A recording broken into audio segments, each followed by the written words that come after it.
Assalamualaikum warahmatullahi wabarakatuh.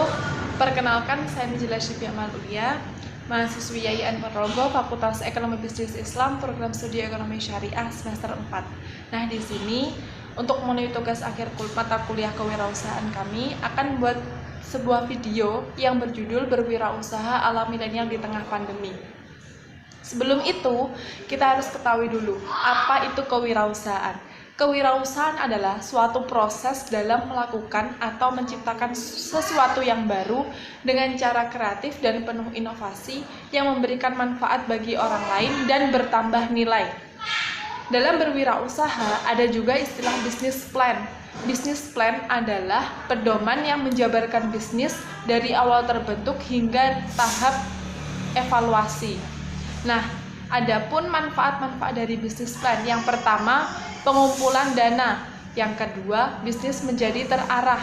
Yang ketiga, melakukan gambaran ke depan. Dan yang keempat, menaikkan level bisnis. Adapun peran bisnis plan, yang pertama, sebagai batu loncatan sebelum memulai suatu usaha. Yang kedua, itu memperkirakan terhadap resiko-resiko yang mungkin terjadi di masa yang akan datang. Dan yang ketiga, itu mengelola bisnis agar tidak terjadi kerugian. Selain bisnis plan, dalam berwirausaha itu juga dikenal dengan istilah manajemen modal kerja atau working capital management, yaitu manajemen yang terdiri dari unsur-unsur aktiva lancar perusahaan berupa kas, piutang sekuritas, dan persediaan dan pendanaan yang diperlukan untuk mendukung aktiva lancar. Untuk mengukur kelayakan suatu usaha yang kita jalankan, kita harus menganalisis 4 aspek. Yang pertama itu aspek pemasaran, yang kedua aspek produksi, yang ketiga aspek manajemen, dan yang terakhir itu aspek keuangan. Dalam berwirausaha pula itu pasti terdapat kebutuhan untuk aktualisasi diri. Tingkatan kebutuhan aktualisasi diri itu yang pertama, yang paling bawah itu adalah fisiologis, berupa makan, minum. Kalau dalam bidang usaha itu seperti gaji pokok. Nah, yang kedua itu keamanan, yaitu berupa kestabilan atau program pensiun. Yang ketiga, mampu atau dapat diterima orang lain, berupa persahabatan dan rekan kerja yang saling mendukung. Yang keempat itu berupa penghargaan. Penghargaan di sini baik status maupun jabatan. Yang kelima itu adalah aktualisasi diri yang berupa prestasi yang diperoleh dan pekerjaan yang menantang.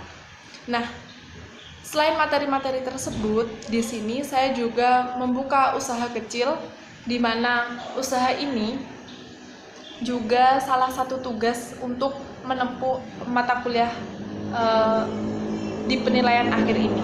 Nah, untuk usahanya di sini saya buka usaha kecil-kecilan berupa saya produksi sebuah donat kentang, yang mana donat itu adalah sebuah makanan ringan yang disukai tidak hanya anak-anak melainkan semua kalangan. Donat yang saya produksi ini itu memiliki kelebihan di mana dalam bahan bakunya kita menggunakan kualitas yang sangat bermutu dan terjamin untuk kesehatannya. Dan dalam membuka usaha di sini saya membuka usaha yaitu berupa saya menjual donat, di mana donat adalah makanan ringan yang disukai tidak hanya anak-anak melainkan semua kalangan hampir menyukai makanan satu ini. Nah, yang membedakan donat yang saya produksi dengan donat-donat yang lain yaitu di mana saya menggunakan bahan baku berupa tepung dan kentang. Jadi perbandingan antara tepung terigu dan kentang itu 50%. Jadi ketika dikonsumsi atau dinikmati, kentangnya itu sangat terasa. Nah, selain itu saya juga menggunakan produk-produk yang berkualitas dan terjamin untuk kesehatan dan kebersihannya. Selain itu, dalam hal pemasarannya, saya tidak langsung untuk menitipkan ke toko, tetapi dengan melalui media sosial, di mana saya manfaatkan WhatsApp dan IG untuk memasarkan produk-produk saya. Tetapi ada kelemahan di balik usaha saya, di mana